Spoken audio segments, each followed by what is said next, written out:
शादी के कुछ हफ्ते बहुत अच्छे बीते। प्रियंका हर रोज सास के लिए चाय बनाती, पैर छूती और मीठे बोल बोलती। लेकिन धीरे धीरे उनके घर का बजट अपने हाथों में लेना शुरू कर दिया। पुराने नौकरों को निकालकर अपने जान पहचान के लोगों को रखा। राहुल से कहने लगी, माँ पुराने जमाने की है, हमें अपनी जिंदगी अपनी तरह जीनी चाहिए। राहुल, जो माँ के बेहद करीब था, अब धीरे धीरे पत्नी के पक्ष में झुकने लगा। कौशल्या देवी को कुछ ठीक नहीं लग रहा था, लेकिन वो शांत रही। शायद समय के साथ सब बदल जाएगा, पर वो नहीं जानती थी कि यह बदलाव एक साजिश है। एक शाम कौशल्या देवी मंदिर से लौट रही थी, तभी उन्होंने प्रियंका को फोन पर बात करते हुए सुना। हाँ मम्मी, सब हो जाएगा, अब सिर्फ प्रॉपर्टी पे दस्तखत कराने हैं। राहुल को तो पहले ही मना लिया है, सास को भी निपटा दूंगी। कौशल्या सुनकर सन्न रह गई। उसी रात उन्होंने राहुल से कुछ कहने की कोशिश की। कौशल्या, बेटा, प्रियंका का व्यवहार बदल रहा है। राहुल, माँ, आप हर समय शिकायतें क्यों करती हैं? आप ही तो चाहती थी कि मैं खुश रहूं। कौशल्या खामोश रह गई। एक माँ का दिल टूट गया। कौशल्या देवी की अलमारी में रखा पुराना बक्सा गायब था, जिसमें गहनों की असली रसीदें, जमीन के कागज और बैंक पासबुक रखे थे। प्रियंका ने झूठी कहानी बनाई। माँ अब भूलने लगी है, उन्होंने कहीं गिरा दिए होंगे। राहुल को यकीन नहीं हुआ, लेकिन फिर भी प्रियंका पर शक नहीं किया। कौशल्या देवी पूजा कर रही थी जब उनकी साड़ी में अचानक आग लग गई। नौकर चाकर भागे आए, आग बुझा दी गई। सब बोले, ये गैस दिया से हुआ होगा।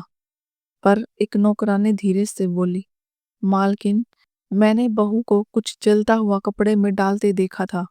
अब कौशल्या देवी समझ चुकी थी, ये अब कोई बहू का गुस्सा नहीं, ये एक साजिश है।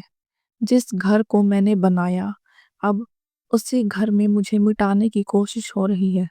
और यहीं से शुरू होती है एक सास का बदला। कौशल्या देवी अब चुप नहीं बैठी। अब तक मैं बहू के झूठ पर खामोश थी, पर अब मैं खुद को नहीं, उसे बेनकाब करूंगी। उसी शाम उन्होंने अपने पुराने कॉलेज के मित्र विनीत शर्मा से संपर्क किया, जो अब एक अनुभवी वकील थे। कौशल्या, विनीत, मैं एक जाल में फंस चुकी हूँ। विनीत, तुम्हें निकालूंगा, लेकिन पहले जाल को समझो, तोड़ो मत, सबूत चाहिए। कौशल्या, तो क्या करूं? विनीत, घर में कैमरे लगवाओ और बहू से हर बात का रिकॉर्ड रखना शुरू करो। पूजा के कमरे में, ड्राइंग रूम में और रसोई में छिपे कैमरे लग गए। प्रियंका अब भी वैसे ही थी, हर दिन साजिश, हर बात में झूठ और हर रात लालच की बातें। उसके अपने ही शब्द उसके खिलाफ हथियार बनने लगे थे। प्रियंका, फोन पर, मैंने राहुल को भी काबू में कर लिया है। माँ तो बस टाइम पास है। अब अगला काम घर मेरे नाम। दूसरी आवाज, और अगर वो मना करे, प्रियंका, तो इस बार उनकी तबीयत इतनी बिगड़ेगी कि कुछ भी कर सकती हूँ। कौशल्या ने एक दिन राहुल को अपने कमरे में बुलाया। कौशल्या, बेटा, ये एक माँ की आखिरी कोशिश है, ना गुस्से की, ना प्यार की, बस सच्चाई की। वो वीडियो दिखाती है। राहुल के चेहरे से रंग उड़ जाता है। उसका भरोसा, उसका प्यार, सब कुछ एक पल में टूटता है। माँ, माफ कर दो, मैं आपकी आंखों में कभी देख ही नहीं पाया। अब विनीत के नेतृत्व में केस दर्ज होता है। घरेलू हिंसा, संपत्ति हथियाने की कोशिश, जानलेवा हमला, मानसिक उत्पीड़न। पूरा मोहल्ला कोर्ट में पहुंचा।